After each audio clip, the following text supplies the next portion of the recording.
मंगल, लाल मिट्टी वाला वह ग्रह जिस पर हम जीवन बिताने के सपने देख रहे हैं, वहां पर स्थितियां जीवन पनपने के अनुकूल है कि नहीं, इसकी खोज करने के लिए नासा ने 2012 में अपना क्यूरियोसिटी रोवर मार्स पर उतारा। वहां जाकर वह जांच करने के बाद जो रिपोर्ट हमें भेजी, उसे देख वैज्ञानिकों के होश उड़ गए। जहां हमारे वैज्ञानिकों को मार्स की मिट्टी में प्रचुर मात्रा में आयरन ऑक्साइड मिलने की उम्मीद थी, वहां रोवर द्वारा भेजे गए रिपोर्ट के अनुसार जो तत्व सबसे अधिक मात्रा में मिला वो था ज़ीनॉन 129। ज़ीनॉन 129 ऐसा केमिकल है जो परमाणु बम के फटने के बाद उसका बचा हुआ बाई प्रोडक्ट होता है, और ये पृथ्वी पर मौजूद ज़ीनॉन 129 की मात्रा से भी 2.5 गुना ज्यादा है। मार्स पर इतनी भारी मात्रा में इस केमिकल का मिलना वहां पर हुए परमाणु युद्धों का प्रमाण देता है। इसी के आधार पर हमारे वैज्ञानिक इस बात का अंदाजा लगाते हैं कि आज से लगभग 300 मिलियन साल पहले मार्स पर भी जीवन हुआ करता था, और किन्हीं कारणों बस वो आपस में परमाणु अटैक करके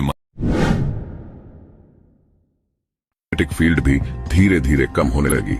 आपको बता दूं कि किसी भी ग्रह का मैग्नेटिक फील्ड एक सुरक्षा कवच का काम करता है, जो सन से आ रही सोलर विंड और रेडिएशन से ग्रह को बचाता है। इसलिए मार्स का मैग्नेटिक फील्ड खत्म होने की वजह से इसकी एटमॉस्फेयर भी धीरे धीरे खत्म होने लगी, और इसकी सतह पर मौजूद सारे समुद्र और नदियां भी धीरे धीरे सूख गई, और मंगल ग्रह जो कभी हरा भरा दिखता था वो आज सूखा और वीरान पड़ा है। मतलब कि मार्स की स्थिति आज इतनी खराब है कि हम इंसान यहाँ बिना स्पेस सूट के पल भर भी नहीं टिक सकते। यानी कि अगर हमें भविष्य में मंगल ग्रह पर रहना पड़ा तो हमें ऐसे हैबिटेबल कॉलोनीज का निर्माण करना होगा जो हमें खतरनाक रेडिएशन से बचा सके, और साथ में हम ऐसे ही कॉलोनीज की मदद से मार्स पर खेती भी कर सकते हैं, जिससे हम इंसान मंगल ग्रह पर ज्यादा समय तक सरवाइव कर सके। दोस्तों, आपको क्या लगता है, हम इंसान मंगल ग्रह पर रह पाएंगे या नहीं? कमेंट में जरूर बताना, और चैनल को भी सब्सक्राइब जरूर कर लेना।